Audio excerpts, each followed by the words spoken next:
everyone, we're going to get started. Welcome to tonight's Expert Talks Online. My name is Lindsay Pruitt, I'm a delivery lead with Equal Experts.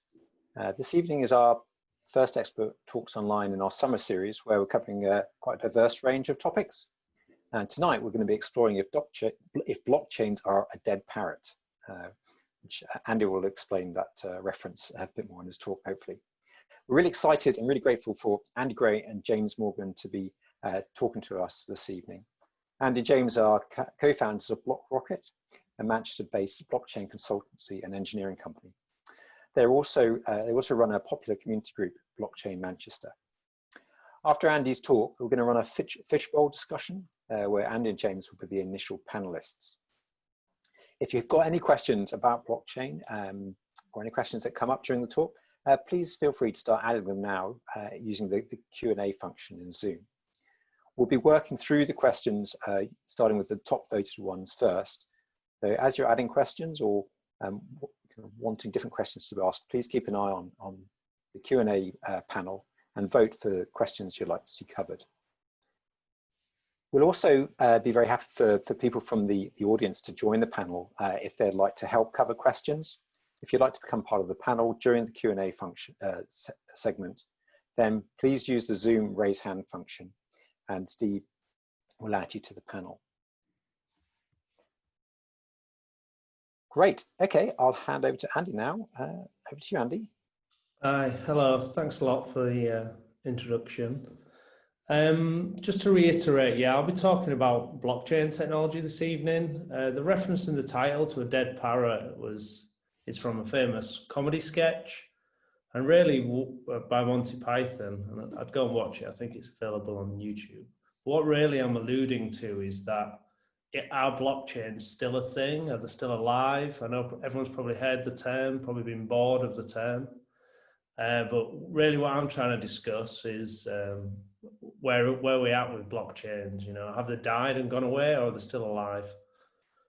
The short answer is, yeah, they're still alive, but I'll just go into a little bit of the history, what we do, and some of the exciting things that are happening, and some of the more infamous things that have happened with blockchain. So I'll crack on, but I'll start by explaining who we are. See if I can just move this slide on. So James and I are the founders. James is on the call also. We founded our own blockchain consultancy because we were just super interested in the technology. We're based in Manchester and we help other people build stuff with blockchain, not just talk about it, not use it to sell things. We actually do real engineering. Previously, we were both worked for Equal Experts as associates and come from a traditional enterprise computing background. So we've built stuff in banks and just a huge amount of companies that Equal Experts and previous, and just have got lots of previous experience. But we decided to take a big leap of faith as blockchain 3 years ago was really starting to bubble up, and we were fascinated by the technology, still are every day, and we work every day in Manchester helping people understand blockchain and hopefully driving it forward to, you know, maybe one day some sort of adoption, mainstream adoption, we hope.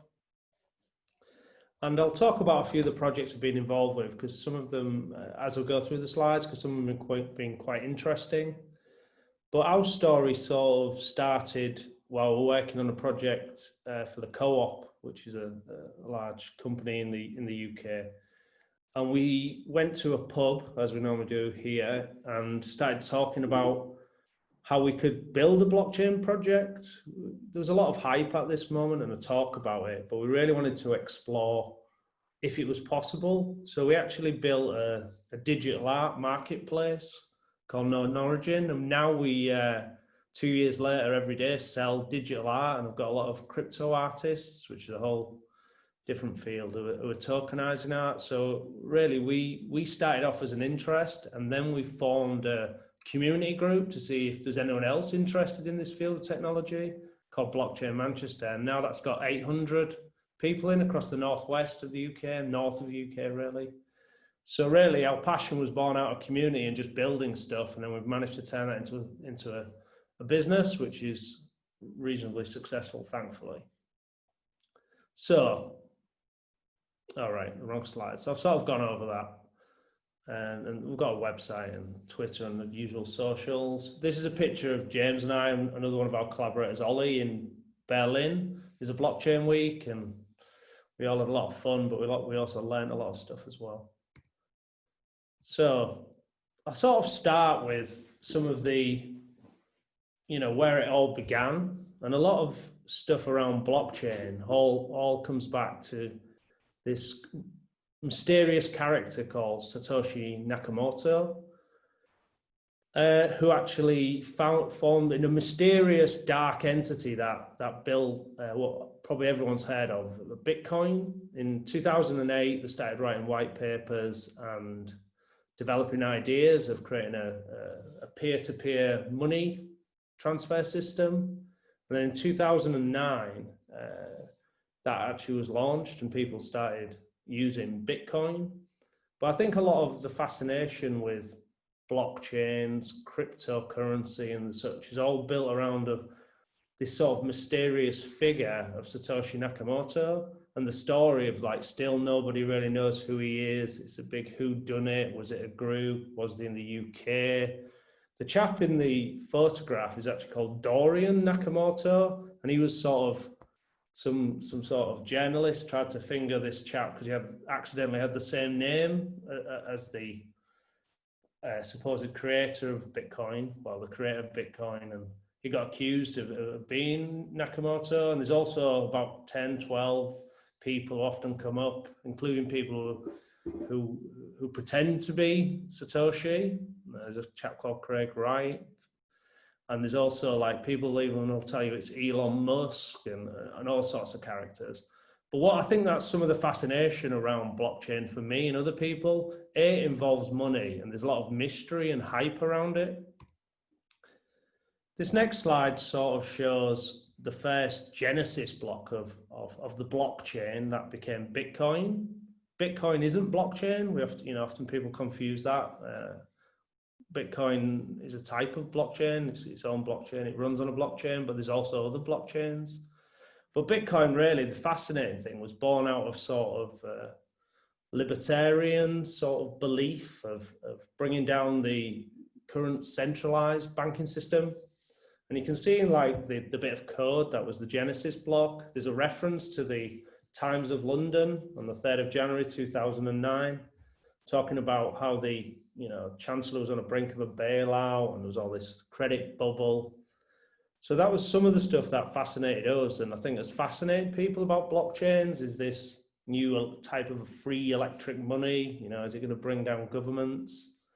And then obviously people back in 2009, early 2010, 11, not much was happening with Bitcoin. James probably disagree, but then it was really what brought blockchains into the hype cycle or into everyone's interest. And I think that's when people started latching on to this concept of magical internet money. Everyone's really heard of Bitcoin and blockchains because of the ability to create value and money out of nothing, which is A, one of the most amazing things, but it's B, what has caused it a lot of negative press. Everybody's sort of heard the stories about Bitcoin miners taking enough energy and then somebody will just insert a name of a country. Could be Iceland or Finland or Ireland, I've heard. And obviously there's some truth to all of this and there's some truth to everyone making money, but that I think as a technology, I used to just develop enterprise technology, but this is part of the allure that brings people to blockchains. And it's part of the good thing about blockchain technology and the bad, that there's a lot of money involved. One of the reasons I personally was very interested in working on blockchain is that you can actually send value, transfer value very easily. And it's very easy to prove. And the ledger, which is a blockchain, can do that without a central authority. And I think that's some of the fascination. But I think the mainstream fascination and why a lot of people get involved is that there's money or magical free internet money involved. These are some of the famous graphs. So basically no one was interested in blockchain until it started at Bitcoin. really, until it just started shooting up in value. It had mini bubbles in the early years, but then it just really, 2017 just started going crazy, and everyone started buying it. Everyone's making money. It's all the Reddit channels, all the comms channels, everyone's trying to sell it. People were getting junk, spam mailed.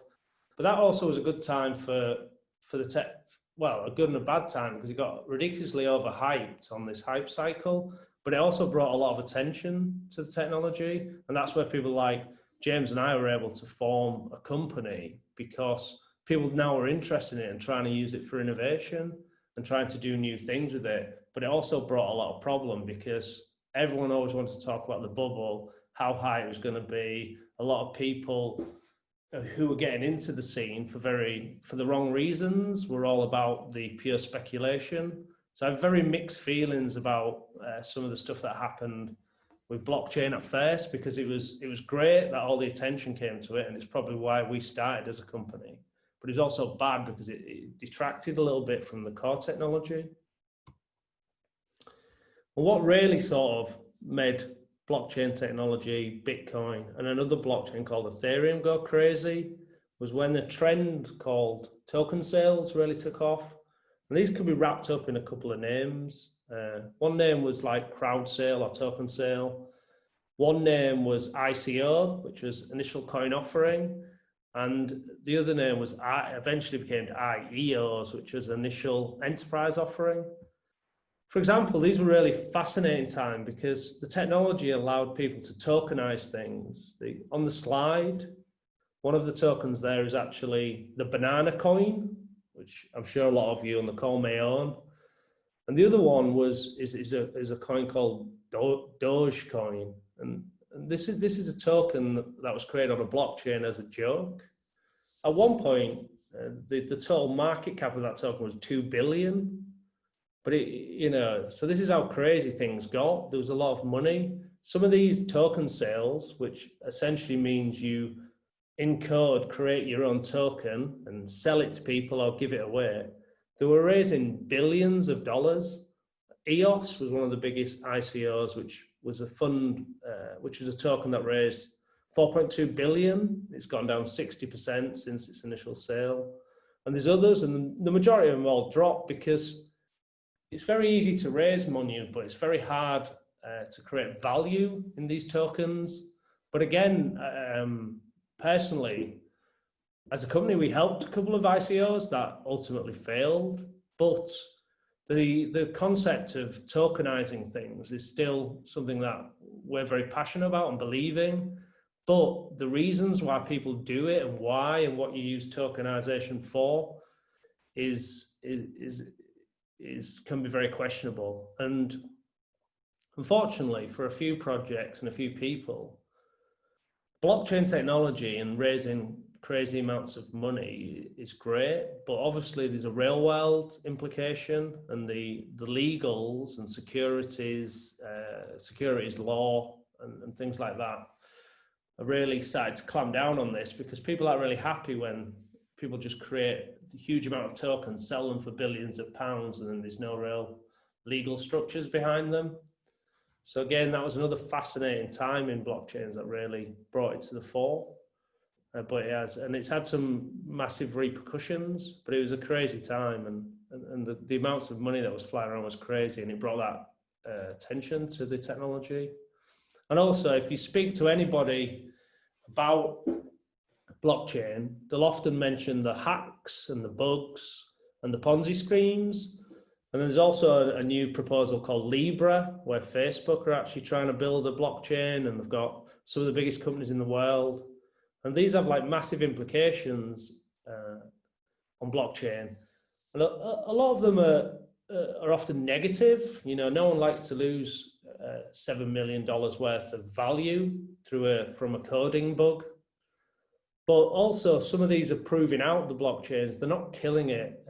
One of the second biggest blockchains, called Ethereum, had a very famous hack called a DAO hack, which is a governance code. And it lost the token, and the blockchain took a huge hit because of what happened. A coder basically hacked the code that was run on the blockchain and just drained it of millions of pounds. But the blockchain again survived. I was actually looking for an image to represent like the money that was stolen. And there was, you know, that 7 million could represent one of about 10 different hacks and bugs. And what also plagues, now you can write code on blockchains via something called smart contracts, I'll mention in a minute. It's also meant that Ponzi schemes are very running wild and people are trying to steal money, and a lot of these high profile ransomware hacks use cryptocurrency, which is the value that runs on blockchains. But again, I think from our perspective as a company, these are all being used to prove out the technology, and none of them so far, hence the overall theme, have managed to kill blockchain, thankfully.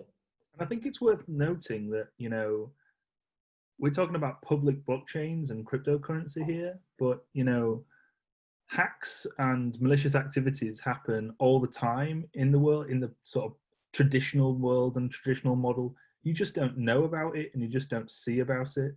But because it's all in public and it's auditable and verifiable, everything that happens can be seen. So it's sort of like a double-edged sword, being able to view all the bad stuff as well as gaining insights into like the transparency of how things are. So it's not, it gets a lot of bad press, but it's actually quite a good thing in some respects. Yeah, and it's sort of stress testing the actual blockchains. There's a Ponzi scheme that's sort of burning a lot of money at the moment on one of the blockchains called Ethereum.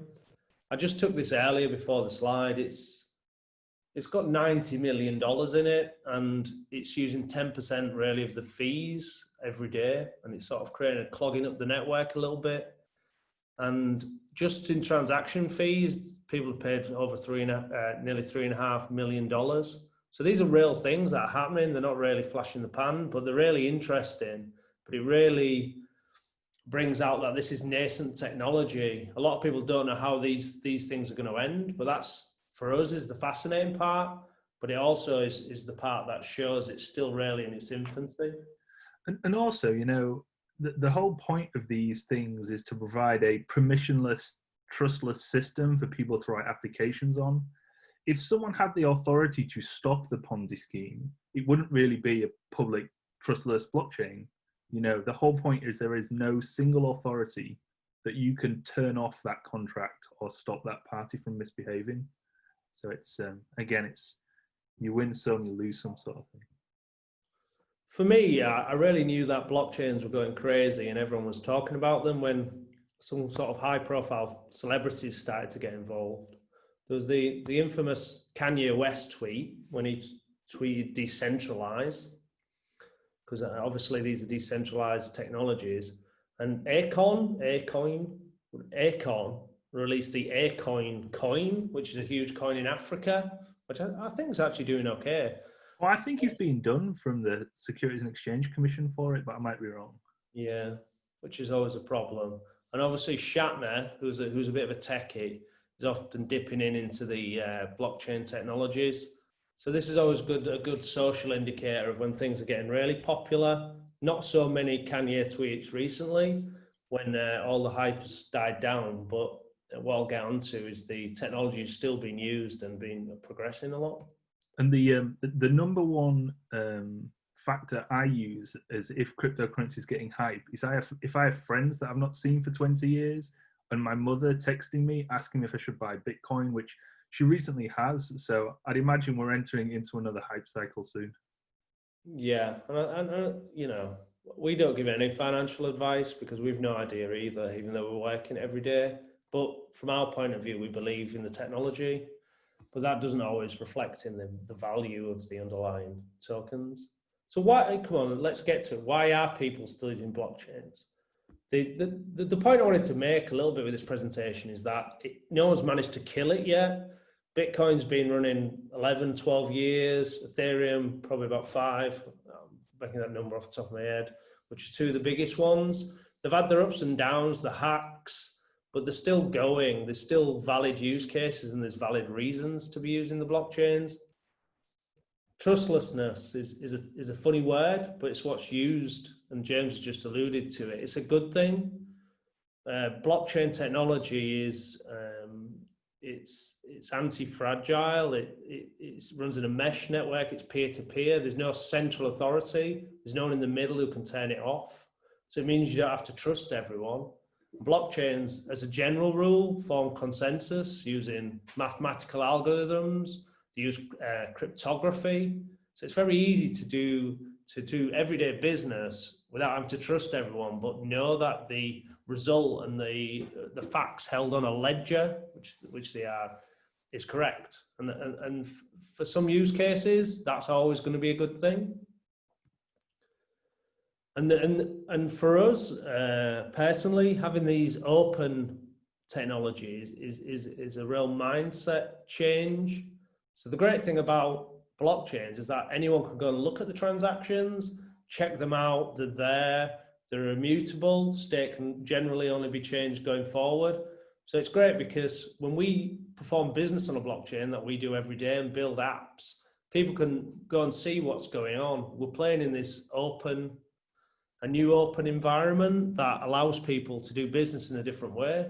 And it's going to take a little bit of time for people to change their attitude, but there's some serious advantages to working on open, immutable public blockchains and private blockchains.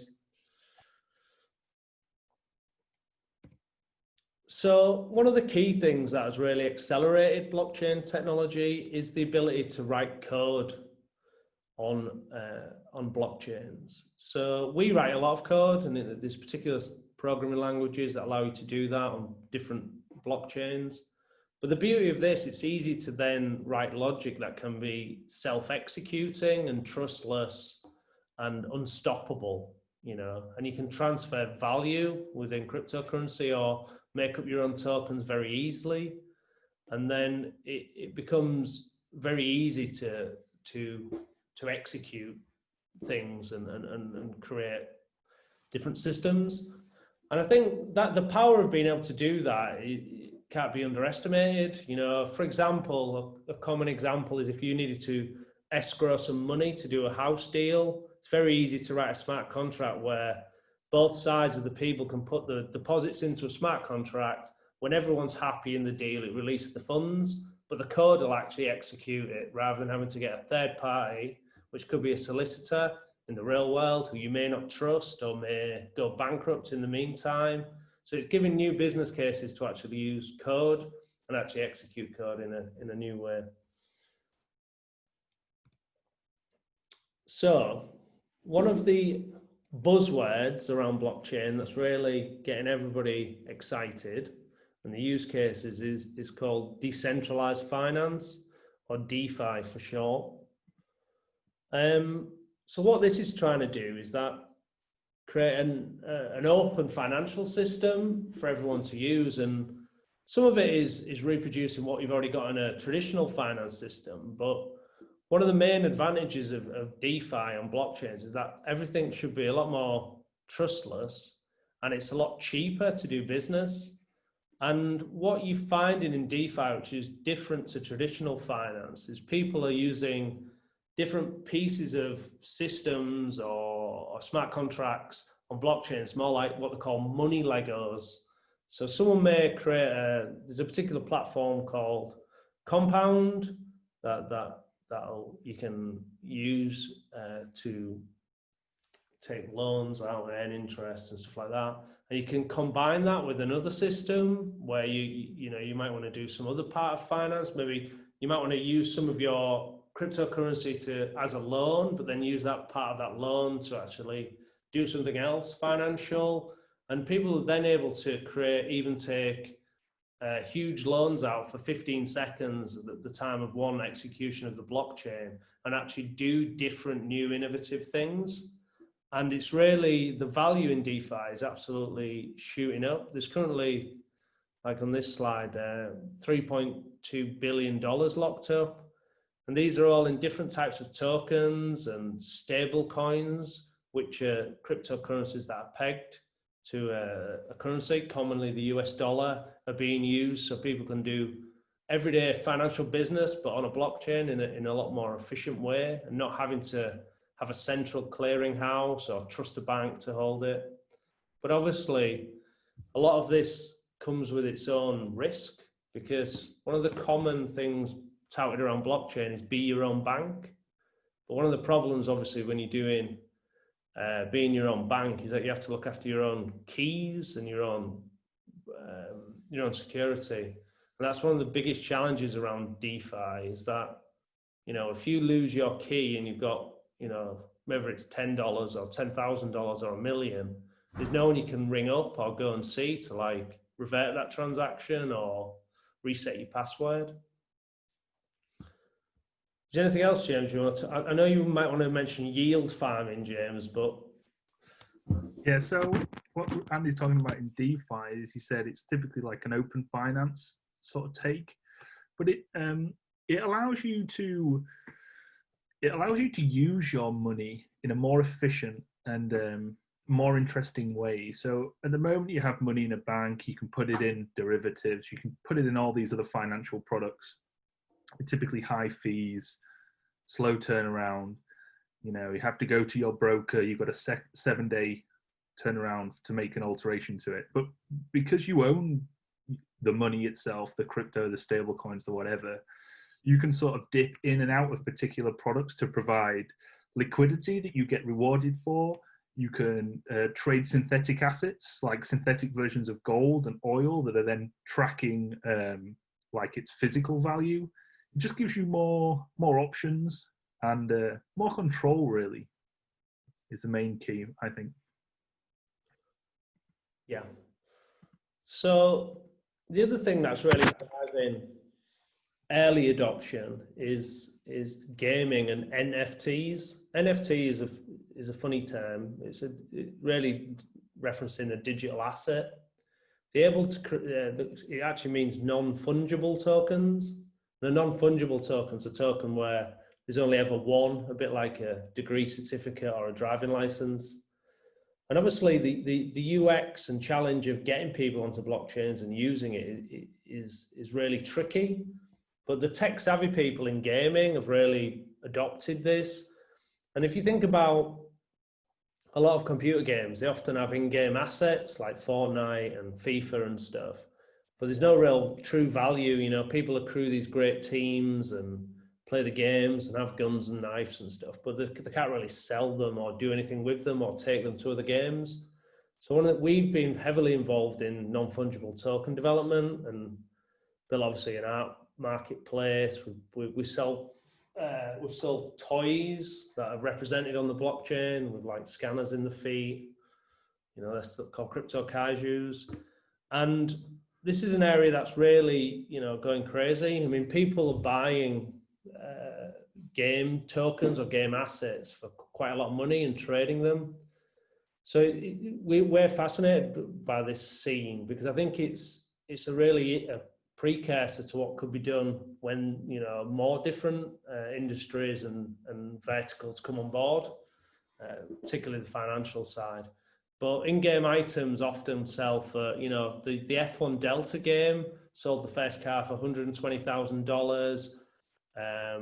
The beauty of in-game items is that, I don't know if I've got any more slides, is that you can then go on and sell them on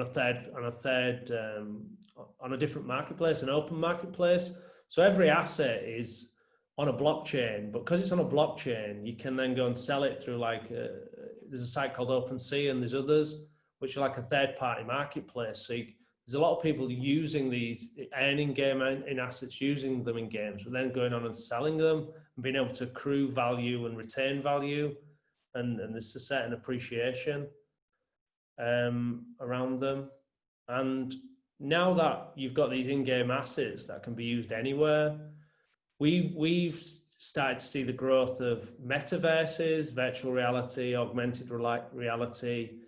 Here in this clip, this is actually our digital art marketplace, known Origins virtual gallery in a system called Crypto Voxels.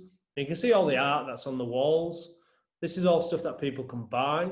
We're actually displaying it. It's on the blockchain, but you can purchase it straight in the VR. And if you look around, James is actually in there. All these weird things they've got on the bodies are also assets that they've bought and can resell, and they can wear them in the metaverse or the VR world. and can explore it. So we're really fascinated by the innovation and the new use cases that are coming out. There's obviously loads of great use cases like supply chain and boring stuff like that, but this is the stuff that really gets us excited, the way people are thinking about doing business and working and communicating in a different way. So really, I'll wrap up with a big question. Often in the crypto world, people say when Moon or when Lambo, but really, for us, it's like we believe in blockchains. Blockchains are being used, but right now is the much use, huge enterprise use. You know, on this call, how many people have used blockchain today? You know, I maybe have. How many times have I been able to pay with cryptocurrency in a bar or a restaurant? Not many. But in our opinion, there's no doubt this isn't going away. There's some huge corporations and huge projects. Maersk have got a huge supply chain project where they're moving containers around the world, all using blockchain technology. It's there, it's bubbling under. Some of the hype's died off, but there's been a lot of great work, and people, some of the most cleverest people I've ever met, are working on some of these, and there's governance protocols being built, DeFi, games, new currencies, you know, so we're very positive, but when it's all going to happen is really the main question. I think it's worth noting, we've talked a lot about public blockchains on this call. You know, there are two sides to the equation. You know, we're talking really about things that are playing in the open, but we're aware of several projects in the UK and worldwide that larger sort of organizations, banks, fintechs, financial institutions, supply chain, are creating private closed blockchain solutions that bring additional benefits such as like trustlessness between the parties involved and verification, instant settlement in a slightly different way. So I just, there's two sides to the equation really, the public and private blockchain world. Yeah, it's just harder to see the private stuff really, because obviously there's a danger that obviously I think I'm really pro public blockchain, but because the private stuff, it's the danger is that the banks are going to form private coalitions. You don't really know about it. So I imagine a lot of blockchain technology is being used, but you might have used it today, but not even realized it because it's behind them closed gardens. And I think what my hope for the technology going forward is that it can, you know, the big four, you know, what FANGs, Facebook, Amazon, Netflix, Google, obviously have these huge centralized data stores. The great thing about blockchain is hopefully it'll force a bit more open data conversation and a bit more less reliance, hopefully, in these centralized stores that are just mining our data. And, you know, some of the slide is trying to say a lot of the hype you've heard and some of that talk, it's, you know, really was just, you know, being put in the papers, but there's a lot of good stuff underneath. The technology is sound. So I think that wraps up the quick presentation with a little bit of a, you know, whirlwind tour of where we're at and what we're thinking about. Great, thanks Andy, thanks James. That was a really interesting presentation. And many thanks for the questions that have been posted and unanswered so far. We'll take further questions now. So if you've got further questions, we've got a couple in at the moment, feel free to post them, and James and Andy will do the best to answer them. If you would also like to contribute to answering questions and like to join the panel, then please use the raise hand feature in Zoom.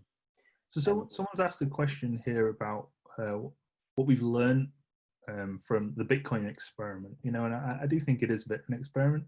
I think one of the biggest takeaways I have taken from working in the space for the last 2.5 years is people don't really understand what money is now. People do not conceptually understand where the value of money comes from and what underpins it. And people think that things like crypto are made from nothing, when really there's no real intrinsic value that is made up of traditional financial systems. They're underwritten by governments with bonds, and you know the gold standard was finished in the 50s. There's not a traditional asset backing these things, and what crypto does is puts a different perspective and shines a different light on the concept of value and where it can come from and who can generate it. I also noticed there's a question there from Sheila talking about the problem domain that made us go from an interest to a company. I mean, it's worth pointing out that we've had lots of clients over the last 3 years, but a lot of these are innovators, smallish companies who've got funds of money to try something different. That's what really excites us. We've built products such as, I mean, we're working on products where people are going to tokenize videos in Latin America to try and sell personalized messages and monetize it using the blockchain. We've built virtual brands where people built a decentralized organization with a governance model to actually create a clothing brand in the virtual and real world. We've built toys that can be tracked on the blockchain. We've sold art on the blockchain. We've also built DeFi products so people can swap coins at very low rates. So we get involved in all different stuff, but at first, some of the interest was around this tokenization and ICO problem. And that's really what led us to get into it as a company, because people needed engineers. And what was lacking a bit in the space was we obviously had a lot of test-driven, enterprise software engineering, and some of that needed to be brought to blockchain because there weren't many people who could actually build it to the level of quality. You imagine you're writing code that's going to hold, I think we've done about $300,000 have gone through our art marketplace. One bug and all that's gone. And another code we've wrote is potentially going to hold millions of dollars of value. So this it's fascinating, but it's really important to get good companies, and we're trying to build a good reputation that we can write trusted code and really bring some of that old school engineering stuff into this world as well. And I think from more like a philosophical point for me anyway, is that, for example, like the Twitter hack, and then there's these Facebook hacks and all this fake media and fake news. The Web 2 space is full of siloed platforms that monetize your data. You get nothing from it. The whole concept of Web 3 is more of a community-driven, community-focused analogy, and Anderson Horowitz, which is like a big VC firm in the space, sort of does this like 3-step process. It's build a product and find product market fit, that classic, you don't have product market fit, you don't have a product. You build a community around it, and then that would typically be it in the Web 2 world. You would then start to harvest that data and monetize it. Well, in the Web 3 space, you can then, in essence, hand your product back over to your community and they can run it for you. It's much more focused on a collective ownership and community as opposed to a harvesting and top-down approach, which the typical Web 2 model is as we see today. There's a question about which sector do you think will embrace blockchain? Well, as we discussed, I think the most natural fit is obviously the financial sector. At the end of the day, blockchains are accounting ledgers that are reproduced over many, many nodes and use consensus algorithms to make sure there's no mistakes and they can't be cheated. So it has a beautiful fit with finance, but the ability to write code and tokenize means that other, parallels and verticals will be big as well. Identity, we've always thought is going to be a huge thing. How do you prove who you are? Cryptography with blockchains can be very easy to provide notary services so you can prove your identity, which in the real world right now can be quite tricky. So reducing fraud. So I think there's going to be many little use cases, but I think finance naturally will lead the way because of the real ease of transferring value.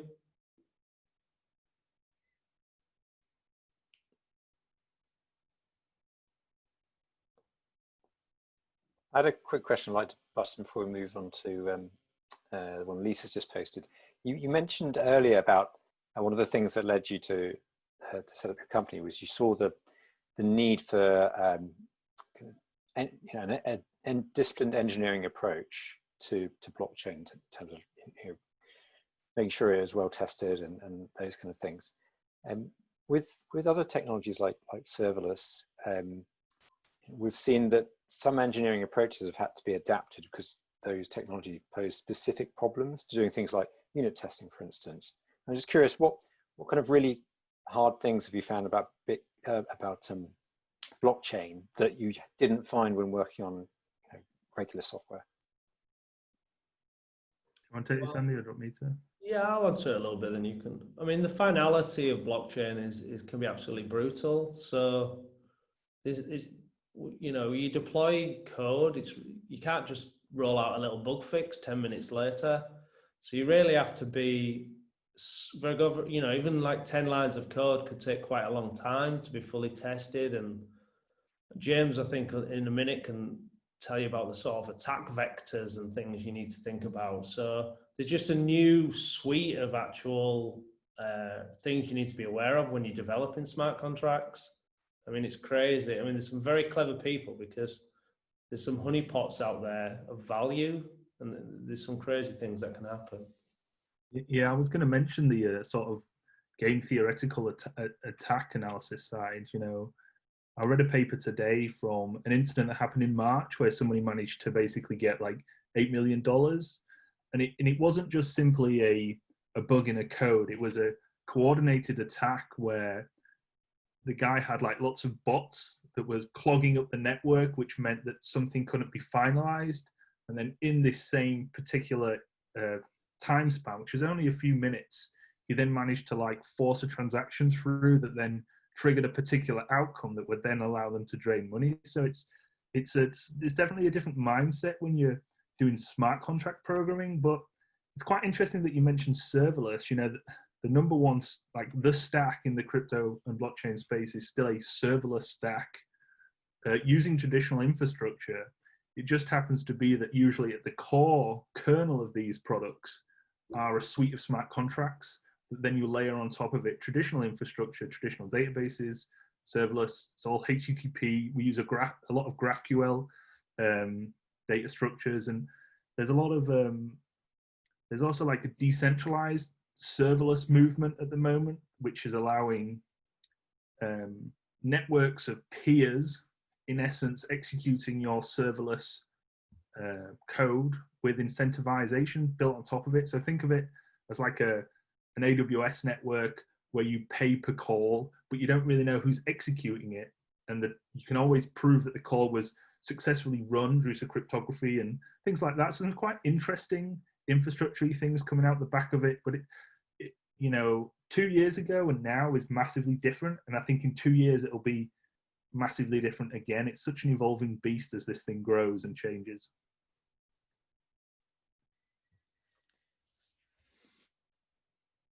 Great, thanks for that answer, James. Okay, should we move on to Lisa's question? She's posted about whether there's what kind of standards exist to ensure that journeys using blockchains aren't reinventing the wheel. So she's comparing it to things like the kind of web standards. Yeah, so in terms of like standards, typically you use like a baseline set of tried and tested and audited smart contracts to build from. So instead of writing everything from scratch, you'll sort of take these nuggets that have been used in the wild, tested and audited many times, and sort of in theory bug-proof, and use them as your building blocks, just as almost as like the start of your protocol that you're building. So yeah, that's what I'd say. Use tried and tested code instead of, don't reinvent the wheel if you don't have to, is my point. And I think that was, on blockchain, there was a lot of that going on. It was like, this is blockchain's Twitter, this is that. Whereas some of the more interesting products are ones that are doing something completely different with blockchain, not creating the blockchain version of the traditional technology. But there will be, I mean, there's some value in doing that because you might gain from some of the blockchain technology that you couldn't do. I know PayPal originally wanted to be a blockchain technology, but at the time when PayPal was created, it wasn't possible to do this peer-to-peer money transfer. So they've had to use traditional financial infrastructure, whereas now it's relatively a lot easier to do this. But again, one of the huge problems with blockchain is how do you turn cryptocurrency into fiat currency? It's quite easy, you use an exchange, but the exchange has fees, and the fees can really take a lot of the value of doing this cheap way of exchanging business and value.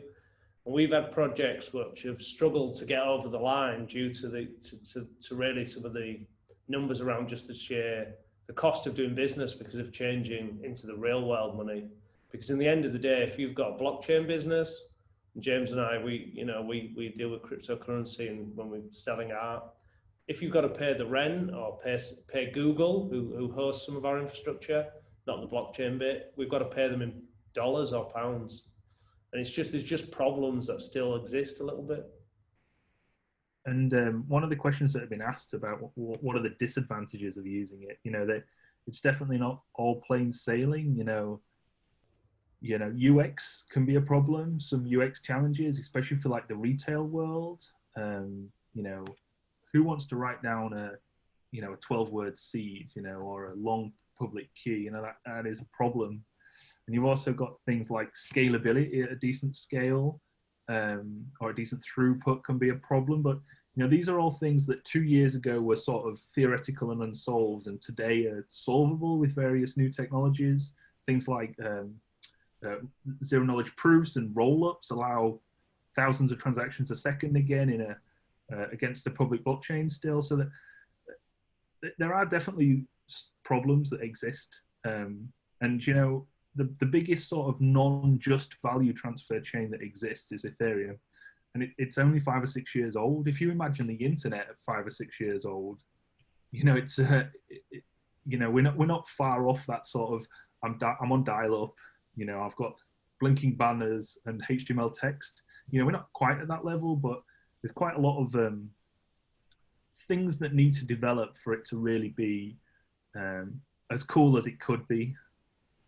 Yeah, that comparison with the web is really, I think that makes a lot of sense when you compare the two and think about how far the web's developed. You mentioned that there's some things that need to be developed for allowing it to progress. So are there any key technologies or perhaps legislative kind of barriers that are, do you think, holding back the use of blockchains at the moment? Well, in terms of legislation, things have caught up quite a lot, even in the last few years we've been doing it. There was a report earlier this month from HMRC, which is proper, correct, and tax alignment for tokenization of assets. Last year, they released the cryptocurrency and mining rules, and how it should be taxed. So I think from a legislative perspective, there obviously still is a long way to go, but these things are acknowledged around the world now. They have legal stating. You have to pay tax on them. This isn't, you're not buying drugs on Silk Road, although you probably can if you want, because it's trustless. You kind of play above board and in the open, I suppose. Yeah, it's been set up to do business, but the challenge isn't technology. The challenge is getting it in people's hands and having real adoption and a real reason to use it. It's like all cool for us to be sat in Manchester playing with it, creating games and selling digital art, which is awesome. But we need everybody using it. We need everyone with a digital crypto wallet in the hand and a reason to use it. And I think that'll be, if we can just, that's not going to be easy. Over the last 3 years, it's happened a little bit, but hopefully there'll be a tipping point at some point, and there's a real good reason. We're working with Dapper a little bit, and we've got some big brands who want to work with us, so it's coming. Dapper are working with the NBA. There's a huge project called NBA Top Shot, where you can buy magical moments from the NBA. If there's any fans out there, that's in beta. They've sort of redeveloped and built a whole new blockchain to make it easier to pay in credit cards.